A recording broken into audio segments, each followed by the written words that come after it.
The following was recorded in front of a live studio audience at the Studio 21 Podcast Cafe.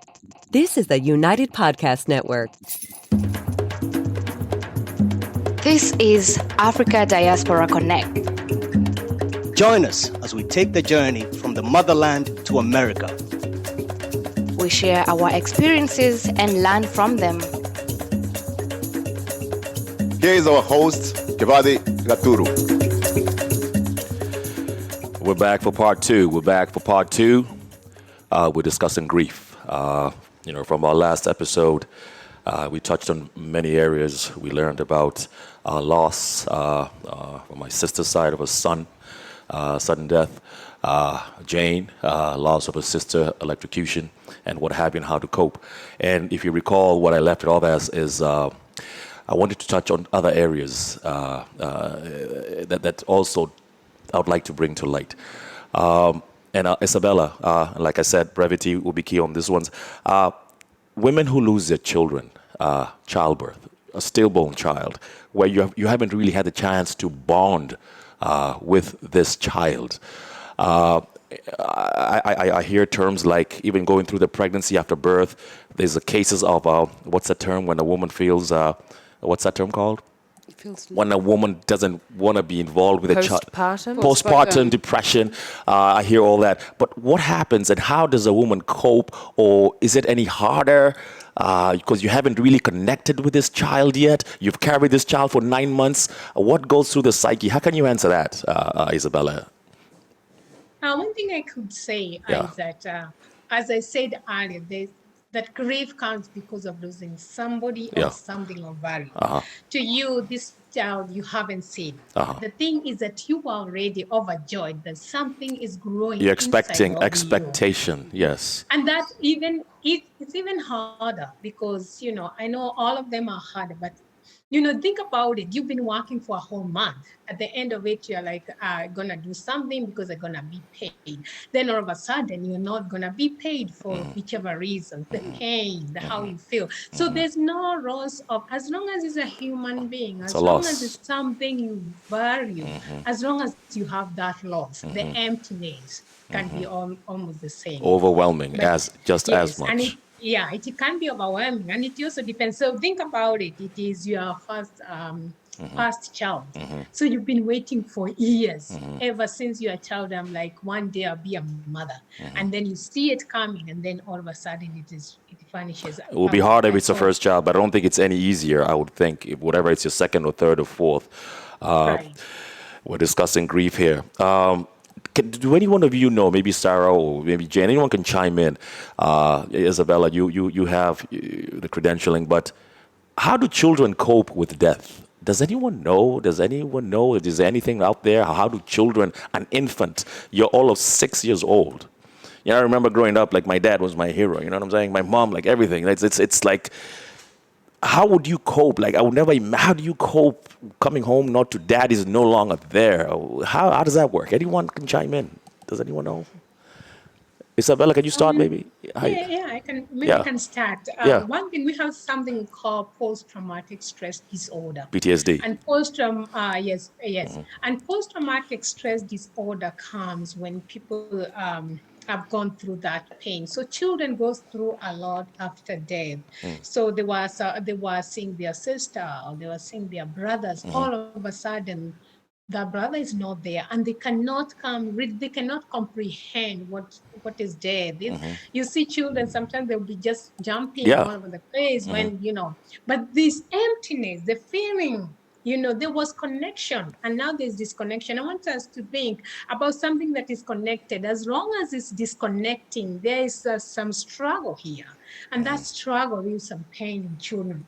That's why with time you find them, they are lonely, they're feeling loneliness, acting weird. As they get older, some of them may be affected adversely. If not, and more especially, say for example, they saw death happening, say it was through accident, that picture will not leave them. So that's the children, most of the time they have nightmares. They'll say, oh, I saw my brother or my sister visiting or coming, where I see. So those kind of things. So children they go through a lot. And the problem with them, like we can talk about Sister Sarah. She said last time we were having this show that she went to look for a counselor, but children don't know how to express how they're feeling. They don't know whether that's a normal feeling or not, but that they will carry with it. They will carry with it. And if it's not taken care of, because as a parent, you're not understanding, you're just thinking they're acting weird. They're just, in their own state. So if you do not understand, it can bring, it can grow, keep on growing with them. So that's why now when it comes to that, I encourage parents to understand something we call psycho-education. So where you understand the normal growth of a child. Okay. And you understand when something happens and when that something happens, how it is interfering with the normal growth. Point taken. African Diaspora Connect. Yes, my sister. Yes. I wanted to say Sarah. that, for example, the sibling loss, and I know Jane can chip in more to that. When people come in, Mambolezi, they are more concerned about Mama Kim and Baba Kim. They will not ask where is Njoki, where is Tom, where is Liana, where is everybody else. They won't ask for those. So they are somewhere dealing with their own grief in their own way, while everybody else is centered on me. Understood. So we start failing these children from that point.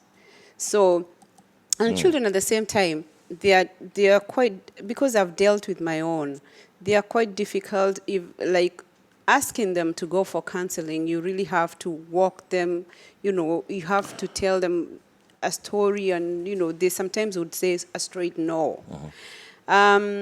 So what happened we have a group of women who have lost their children. We are 16 of us in our WhatsApp group. Amazing. And often you will see we talk, sometimes you say chat me, I'll say chat you over something I'm going through, or we would put it in the forum about what you're going through. And I've had so many cases of us women, the children who are reacting towards the death of their sibling. They become alcoholic, they'll go into drugs, they will do something to mask The pain, the emptiness. Yes, the emptiness. They'll do anything that will help them cope. Yeah, cope with the feelings that they have. Wow. So, and it's easy even to become an addict, because once you start it and you feel like it's giving you that comfort, you are able to mask it, you are able to forget, you can go with it, and it can be a habit that you can start. We're hearing right here. Maybe I can chip in before Mr. Kibathi, you ask another question, or maybe Jane. What I can say, when people are dealing with grief, it should be dealt with as a family. I know people react differently, people grieve differently, but when you're doing the counseling, we encourage people to come. Even if somebody seems to be all together, they might. So I can give an example. My niece passed away, and my nephew, Kibathi, knows them. And, I was a very strong one at the beginning, actually. I would coordinate things, I would do things, but wait until after. So when we are going to counseling, do not leave them, even if they seem to be together. Just come, so that you walk as a journey. A family is a unit, and if one piece is taken out of the puzzle, that family will not stand the same way. And so for you to understand the new normal, you have to all go together, so that you get to understand the new normal from how you believe in from now henceforth. You're only as strong as your weakest link. I think that's what you're trying to propagate. You're only as strong as your weakest link. Africa Diaspora Connect, we're dealing with grief here, and we're coming here and bringing this strong, courageous women to walk us through what they have endured. I'm going to switch gears a little bit. We're still going to be dealing with grief. Jane, I think I heard you've lost both your parents. We're at that age. We're getting older. That we're people of a certain age, and our parents are getting older as well. Loss of a parent as well. Jane, you've lost both. As an adult, are you still considered an orphan, or is an orphan someone you got to be young? I don't know, how does it work? You have to be. Are. You're still, as an adult, you're still. Okay, all right, Jane. All right, yeah. Okay, let's hear how you've dealt with the loss of your parents. So thank you for having me tonight. So. Our dad passed away in 2016 after 3 years of, difficult medical issues, in and out of hospital. Very, very difficult, especially for me because I was able to travel back to and fro. I work in the care industry as well. I'm a mental health professional. Ah, I'm a medic. okay. But you know the whole idea that you're working in the in the care setting, you must know what is gotta be done, what's You would think. that expectation Yeah. is there, but Yeah. although you are limited. So to and fro journeys, come back after 2 weeks, he was gone. And I think when he passed away, he took a bit of my mom with him. Uh-huh. Because while he was in hospital, at one point we had both parents in hospital. So and I remember rushing, you're going from this ward to this ward, and this hospital to this one, and eventually moving both to one hospital so that you can do the rounds easily. And then one of them is discharged, one of them goes home. My dad follows home, but back to hospital, and then he passes on. And even on the day of the funeral, it's like we had to get the doctors to get my mom to have whatever she needed, IV fluids, so that she can go and bury her husband the next day because she was so unwell still. And so that moment where you start to grieve, we were very close family, very, very close family. I personally didn't think I even had the time to grieve my dad because there was so much on the plate. Even on the funeral day, one eye is on my mom and one eye is on the proceedings because I just kept looking and thinking she needs to get out of here, she needs to get back in bed, she needs, how is she responding? Not necessarily only because of the grief, but because of she was unwell. Wow. And then it became, I think, a battle. It was downhill since then. So you don't really have much time between 2016 and 2020 to think, yes, dad has gone, you're grieving, but you're also very much preoccupied with the medical issues on my mom, who is now alone. So the many journeys to and fro, and eventually she ends up passing after a very long and painful battle. That doesn't leave you in a good place. And I can say from experience as a mental health specialist and as a Christian who I thought I was strong, nothing hits you like what hit me. Nothing hits you like loss.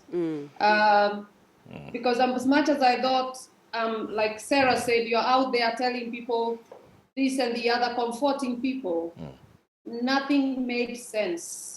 Our parents were everything, and you're there with the burden. And for us, we couldn't even think about she's dead now. You're thinking about the millions of deaths, hospital bill.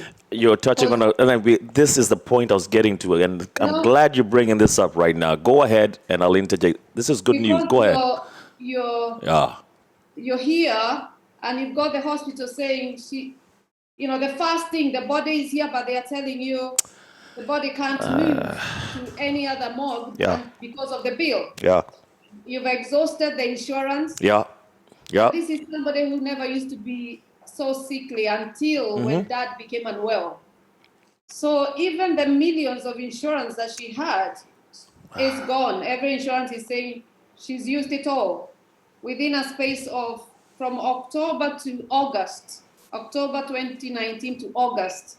She had used all her insurance. October 2019 to the next year in August. Yes, so within that, she hadn't gone through the whole year. The allowance for the whole year. Yeah. 5 million that she was covered for was gone.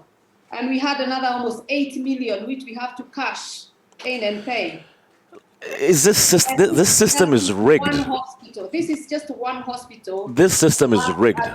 I'm sorry to say it's rigged. This system is absolutely rigged. These ICU centers and all these, I wanna. It's just. It is. It is. It is. It is. You don't have time to think of the grief because you are thinking now. Where does this kind of money come from? Where? I remember the hospital my mom was in. This was the second admission. Before that, we had already paid like 3 million and she was out. Yeah. Then she goes back. We have paid and paid. There was almost about 8 million by the time she passed, but we have already paid like 5. But they wouldn't list. They were like, okay. And this is why here are the title deeds. Here are the paperwork. So no, don't take any of that. We want cash money. So when do you grieve? When do you grieve? Like exactly. When do you start to think of the money? When do you even start to think what is happening here? No, it's beyond this, and I'm glad you're touching on that because I've lost both my parents, and for me, my hardest part was closure because I was still in the U.S. You know, both of them were in hospital, and you know, just not being able to be there, you know, it's gut wrenching. I didn't have a time to to get there and just be by their side. It's gut wrenching, you know what I mean, and there's nothing you can do about it. It's out of this world. I mean, they were 9 years apart in terms of the whatever, but I understand. I've lived it. I walk those shoes 100%. May they rest in peace. And I think it's a common thing in Kenya because it happened. The same thing happened to my dad. I was here and I was working so hard. We were working, sending the money, paying the bills. And I remember at one time we were given a deadline to pay some money so that he could be discharged. And immediately he was discharged. I think he stayed for 1 day and then he died. So they wanted their money. They knew probably he was not going to leave. They didn't want us to leave them with any debt. So they wanted us to clear them. Then we can deal with our problems. And you know what they do? I've heard out there, and I'm sure it happens. I think my dad had checked out 2 days prior. And they keep you on that machine. They still keep ICU is damn expensive to where else. It's I don't want to make a topic out of this. It just makes me want to hurl. It is what it is. But it's just inconceivable. Your parents is for those of you out there ADCs. Man, if you still have your parents around, let me tell you something. Love them, call them constantly, and when they call you, you pick up. You know, 2 weeks can go by, folks. 2 weeks can go by. You know, you don't know what it's like until they're gone. All right. Actually, I wanted to kind of add because that was the question that you asked. How does it feel? From hearing from people that we talk to, or the people we can. So one thing they say that it feels as if the gate and all the fence have been removed. It's like you are just there, like a tree that is, you know, nothing covers. You know, parents have been given mandate on, you know, they are by God's grace ordained to be the umbrella. And so when the umbrella is not there, anything, you feel that anything. So from that moment henceforth, you, Kibathi, it's only by the grace of God that people will stand. So the other thing, even concerning money, as you said, what has happened in the world is that there's no difference between wealth and money and human life. What we are missing is the importance of human life. When you understand that this human life, if this person is not there, something is missing in the whole world. You know, everybody who was created by God has the reason that they were created. And there's nobody else who can occupy your spot. If you're not there, your spot is empty. And that spot that you're standing in, Kibathi, there's something that you're supposed to produce that will be a blessing to the whole earth. But sometimes we don't even see it like that. We say like, I need money. You can have all the money. But if somebody's not there, then you are still empty. You are not complete. We have to be united. At that point, I do not know where that has gone. The lack of importance of human life. Let's address. That's something we need really to separate. Money and life, they are not really mergeable. They are not the same thing. They are two different things. Let's address this COVID disaster and what's happening right now to our parents. This year alone, 2021, my goodness, this pandemic is taking a toll on nature like we have never seen. You're good today, you're healthy, and within a week, how... I'll let you ladies chime in, help me on this one. How are we going to cope with this? We're only in April. We're getting into May. I can count more. I can't even count. I can't even keep up with brothers and sisters of mine who are losing their parents on a day-to-day basis. Where is this world heading to? How are we going to handle this? How do we... what's in our cards right now? Do you have a theory of what's going on out there? And for poor parents, what is going on in this world? Anyone? Any thoughts of what? It's hard to. It's really Like what's like how is it? Was this deemed to be the one, the wake up call? Mother Nature telling us, no matter what you do, I am Mother Nature. I run this ship. Is that what we're being told? Is there a sign behind this? I'm talking for our parents. For those of you who have parents out there right now who are taking care, who wake up every day and you call them, making sure they're fine. What's going on? COVID is just drastically killing that elderly population and everyone else.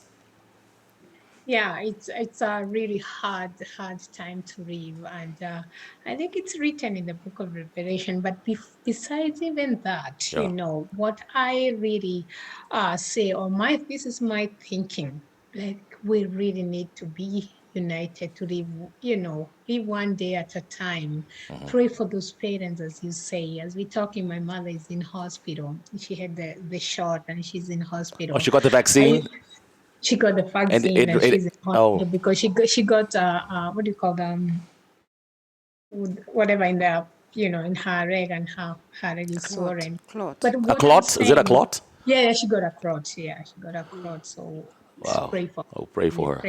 Most Yeah. deaf. So what we're saying is that it's a very hard time to live, and we can only be there if you wake up in the morning and you're there. You take that one day at a time, and then you call these parents and you encourage somebody, encourage the neighbor, whoever is there, just encourage them. It's like we have to hold our hands and keep on going. I think of this as, when you read in the book of Genesis, when Lot was Abraham's nephew, was told to move and go. He held the daughters and the wife, and the wives looks back and they keep on holding together. We can do this. So one thing the COVID has brought in a huge amount is fear. We have a very fearful society right now, and that fear is a bad thing. It cripples people that sometimes you don't even know how to go to the next step. So just encouraging one another, Let's just do that. praying and be there for one The another. pandemic is here, and we pray every day. It is real. It is real. And there's something a friend of mine told. I'm going to bring it up again, and I'm going to call him out, Mr. Ben Bora Bora, my good friend. He always told me, Kibathi, give me my rose while I'm alive. Give me my rose while I'm still living. Don't wait until I die. And you guys come and give me this whole bouquet of roses. You have 3,000 Mercedes Benzes lined up to my funeral. Why do we have this lavishness when we die? Why is it so lavish? And maybe when you're alive, no one even talk to you. What is it, a societal thing? Are we just brainwashed that way? What is it about death in our culture? Maybe we Africans, especially Africans, I think, we make a huge deal out of it after the fact. But when you are living, you're probably a hermit by yourself. Because people want to show off. There's competition. Okay. So-and-so's barrio had this and the other. So you want yours to be higher than the other one. Not remembering that the people who are left behind, they will need some of the funds that were raised. I remember a while back, way back, there was a certain lady that we buried back in Kenya. She was given a beautiful, beautiful funeral, but she died of hunger. And I remember the pastor who preached in that funeral was really hard on the kids.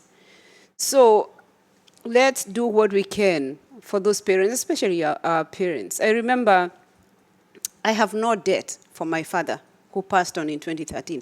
I have no debt. My father, I used to call him every time when I was going to work. And I'll make sure that he had everything that he needed. He had the money. He always told me, Sarah Vito, I look the way I look because of you. The suit I wear it because you bought it for me. And I heard you're the baby. I heard you're the baby of the bunch. Actually, I am the baby. She's the baby. my big sister is the baby. Actually, they say that my father spoiled me. I think he did. They say that my father spoiled me, but I spoiled him too. There we go. I spoiled him too in the old age, and I remember that I had called him. As usual, I had called him. It was on a Tuesday. I called him at 1:30 p.m. We spoke a little bit. He had come from the hospital. And he says to me, I have people who have come to see me. So let us not talk too much. Call me tomorrow because tomorrow I have an appointment. And we'll catch up tomorrow. And he died that night. So I'm I was so glad that I called him, and we had that last conversation, and I told my sister, I owe Dad nothing. I miss him, but I gave him the best that I could when I was here. We have Yes, about maybe I can address before. a couple. Yeah. Just Yes, a few seconds. Go ahead. Yeah. You said sometimes we do that, like the big. The lavishness, and a lot of flowers, and no one ever sent me flowers. Don't give me flowers. Give me my flowers today. Yeah. Yeah, the other reason that maybe sometimes people do that is because of something we call I remember when last time we talked about the grief process.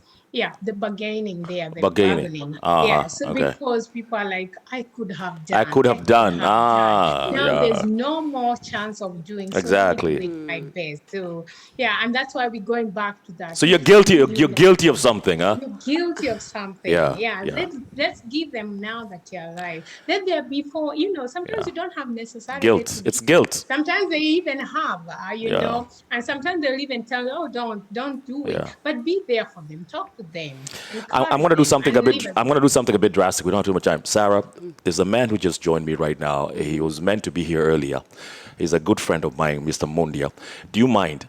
Ladies and gentlemen, I'm going to let Sarah go for a second here. Sarah, thank you so much for being here. God bless you, and thank you for opening up. And we love you, and thank you so much. Africa Diaspora Connect would not be it like with you without you. I wanted to say the final word. Yeah.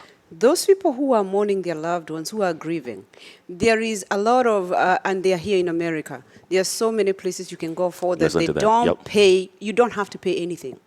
We have the Compassionate Friends. I was there from 2018 to 2019. I was really helped. That is where I started gaining my strength, because I met people. They will classify you in the order. What was the age of your child? 26. And they'll put you with the age of those people, their children died at that age. So you converse, and you know what they are going through, and you are able to gain strength. You actually become a shoulder for somebody else who has just lost a baby. We need that. So our community, I was there, I didn't see any of our people, and I was there for almost 2 years. Wow. They are doing a wonderful job, and that's why they're able we to move need on these fast. insights. And by the way, you held strong, my sister. You held strong. You didn't get it. You held strong, and I love you so much. Thank you so much. Mundia, step up here for a second, please, as we're winding down. This man is a very dear man to my life. I have known him for well over 2 decades when he moved to the United States of America. I think he was coming in reverse, and his car got stuck in the mud. But come and tell us why you're late. Here we go. Yeah. As he comes, Yeah, go ahead. Say that. Yeah, go ahead. As he's coming, welcome. As he's coming, we can say that we can create ours. Yeah. We might have those ones, and there are so many. I can give you a couple of them where people can go, but we can create ours. Yeah. And those are counseling sessions, because we also understand each other. We also know our culture. We know the needs. We all know these things. So we can also do it. Yeah. We can do it. Yeah. My good friend, we talking about grief. You've been afflicted by it. You've lived through it. I have my Shiko. You no longer have your Shiko. It's been many years. We've talked about a lot of things. You're still very much in love with your wife, Beatrice. She's here within the studio today. We talked about divorce rates after the loss of a child. We talked about issues I go through. How have you been able to sustain yourself and be this person with your wonderful 3 other kids right now? How have you moved on and maintained the composure and still be married to your beautiful wife? How have you been able to encounter all that? Thank you, Kibathi, for having me tonight. Yeah. I really appreciate and appreciate the good work you're doing. Yeah.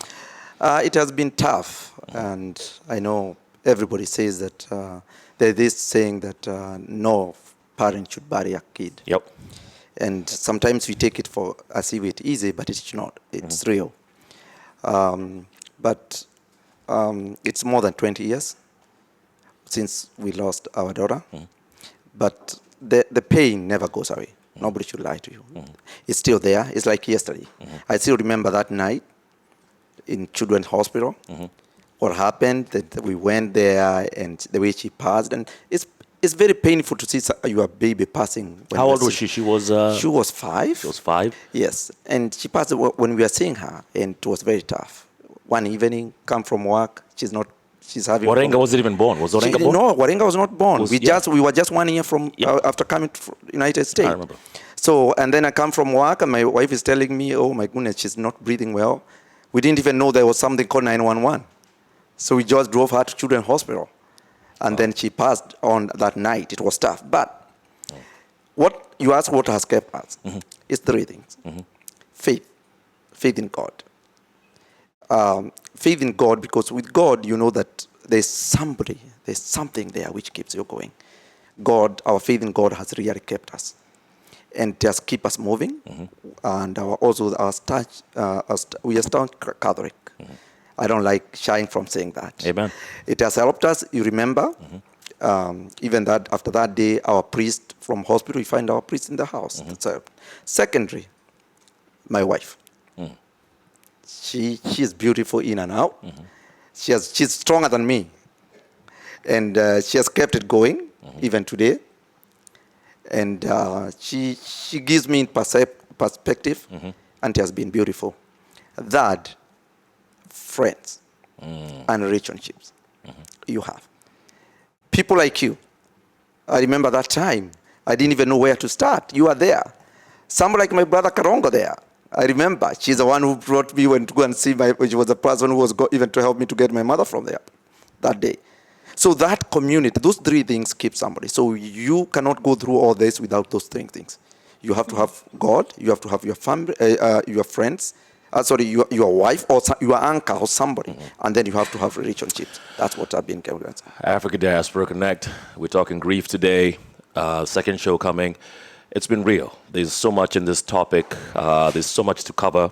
For all of you people out there, anyone who's been afflicted by grief, you've heard it. You can't go this journey alone. And no matter how strong you think you are, accept it. Come to terms with the fact that you do need that help. And as a community, like he just mentioned, he gave me the 3 examples. At the end of the day, you do need that community around you. So do not isolate yourself. There are many of us out there whom we never get to see. Get out. Belong to something. I think Mr. Kibathi, sorry to interject, but what I want to also say is sometimes people shy off, like, why my child? So I don't want to go out there. They'll look at me from a different angle. There's nothing like looking at anybody from a different angle. Death is death. It has happened, has robbed your son, has robbed your child. So bring yourself to the community. Like Sarah said, I know the team because my 2 sisters are in that team. Bring yourself to that. You can sometimes be assured of one another, but then from there you get to stand again. You need to stand. You need to stand. As long as you're alive, you have to keep on going. Ladies and gentlemen, folks out there, Africa Diaspora Connect, my guest today, thank you so much, Sarah Kagacha. You know that you're always my big sister, no matter what. Jane, it was a pleasure to meet you, and God bless you. Loss of a sister, loss of your parents. Bella, you're a resource of knowledge. We will need you more and more. We need your insights. And to my man, my right-hand man right here, Mr. David Mundia. Yeah. Always by my side. Yeah. I have my fist, and I always tell you, you're part of my fist. Yeah. It was a pleasure. It was a pleasure, and maybe you can give me the closing words. Please, sir. Yeah, so I'll just say that through this experience, you learn a lot. And the one thing I have learned through this is to appreciate. So to appreciate everything. Every day appreciate. Live for God. Know that life is transient. It goes. There's nothing permanent. So live your life. Live every day appreciating everything. Because there's nothing. If the child can go, everything can go. Amen. So believe that. Live your life and do good. Live for God every day and appreciate everything. Thank you very much. Before we go, if I could just interject. If go ahead. anyone listening or watching is after help, or you know somebody that wants help, go into our descriptions below. There is a link for the Compassionate Friends that Sarah spoke of. Click on that or send it to somebody you know might need it, okay? Thank you. Thank you so much, Tracy. Signing off. Subscribers, hey, listen, we still need you. This is the kind of topics we need to propagate. If you think we're making sense, if we think we're bringing tangible topics out there, go ahead, subscribe, share this thing, make the comments. Africa Diaspora Connect, we're still fledgling. We'll be turning a year end of July. Let's make it with a bang. I'm your host, Kibathi saying sayonara. Thank you. Thank you.